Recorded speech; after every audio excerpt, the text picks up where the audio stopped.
Alright, so today I'm just going to be talking about how to install mods for Watch Dogs. Now, I meant to do this a lot earlier than I expected, but I just never got around to it, and yeah.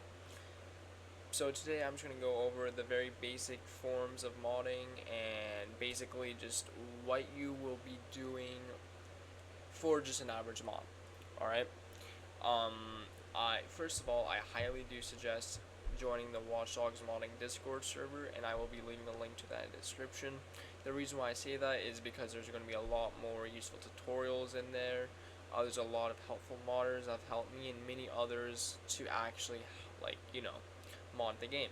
And yeah, there's just so many other available mods that aren't available on Nexus. But yeah, with that out of the way, I will show you how to mod Watch Dogs. Now, first of all, what you need to do is install Gib Tools. This is basically your key to modding Watch Dogs. You can find this on the modding Discord server, or you can find this online, but I do suggest doing it in the server as that's where like all the information and everything else is. So once you got Gib Tools, you now need a mod. Now I just installed a little personal mod of mine, very quick and easy. Uh, it just basically allows you to play music. You're like a media player while in missions. It's very glitchy, I'm not gonna lie with you, but it gets the job done. Uh, Mods like mine usually are just a simple drag and drop, but some of the other like advanced mods like outfit modding and texture modding do require like manual editing of the XML files, like Tom Anyone's Outfit Emporium, for example. Absolutely love that mod, but it's a very hard to install. But yeah, so once you got your Gib tools in your mod, you need to go to your Watch Dogs directory, which is in your Steam, Steam Apps, Common, Watch Dogs, and then click DataWin64. Ignore everything else for now, just DataWin64. Now once you're in here, it might look a little bit, daunting, but essentially what you have to worry about is just patch.dat, patch.fat, patch1.dat, and patch1.fat. Now, patch1.dat and patch1.fat are very rare to be used. Some mods require them, but not a lot. You will mostly be working with patch.dat and patch.fat, as these are like the main files. Now, just think of them as a very hard to extract type of file, right? There's a lot of information in here, but you can't really like extract it under normal circumstances. But what you can do, right, is you can drag patch.dat over gib disrupt unpack. Now what this is it basically just extracts the files into a nice neat folder for you to view. You don't need to extract patch.fat as well, because since patch.dat and patch.fat are in the same directory, the gib tools automatically just sorts them into one giant folder. Now once you are in patch unpack, you will need this is usually where you'll need your mod. Now almost every single mod comes with a readme, and what you have to do is basically just follow the readme, but essentially most of them are just a simple drag and drop. So what you gotta do, right, so for my mods and any mods that affect lib files like this, always follow the same path, which is generated, database is generic. Now in here you'll find a lot of your camera mods, you'll find your police chase mods, um, and you'll find like reputation mods and things like that. I actually made another mod which disables any police related reputation incidents but leaves everything else. But yeah, I'll give you an example. So graphic kit models and graphic kit parts are these two very important files that you need for outfit modding. I'm just telling you that for the future. But yes, every single time when you edit an outfit, you always need to edit these two files. But we'll get to that another day.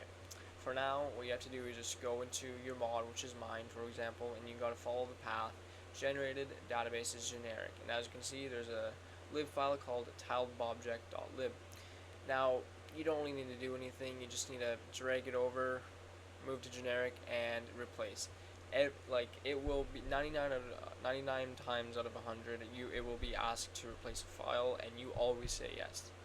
It's just how it works.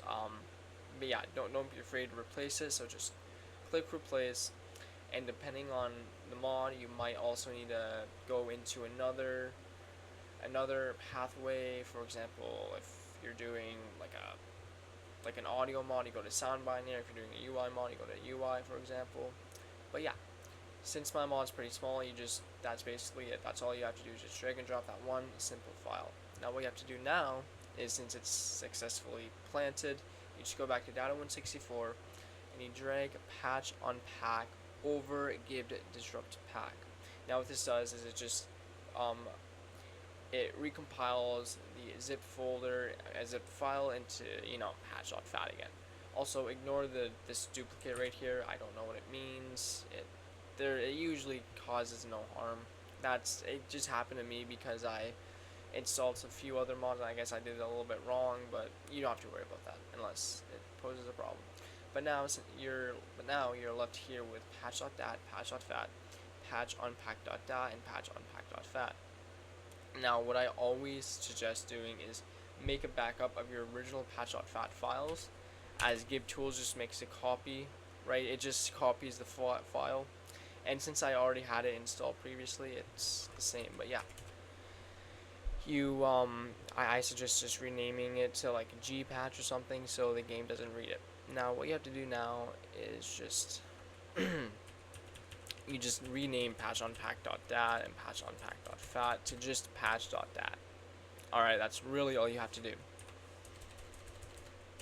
Now, normally, right, I would suggest back these up just in case, if you install a more advanced mod and it might crash later on. It would be good to have these on standby so you have a safe place to go back to and actually just troubleshoot if something goes wrong. But since patch.dat, patch.fat are renamed and the mod is in them, we can now enter the game. I'm not going to go in a mission, just to save time, but pretend that I was in a mission, alright? Also, you don't have to worry about patch unpack as a folder for now. I always leave it like this whenever I go and boot it up. But yeah, you just boot it up, see if it works, blah blah blah. And that's basically it. That's basically all there is to Watch Dogs modding for simple mods like that. And like I mentioned earlier, there's outfit modding, which requires a little bit of experience. Or yeah, like when I was first learning it, it was extremely hard to do and so frustrating. But then there's also map modding, like changing the textures or something, and even material editing, like to see what material each model and texture has. It's pretty cool. But yeah, that's just the basics. I hope this was at least somewhat comprehensible to someone.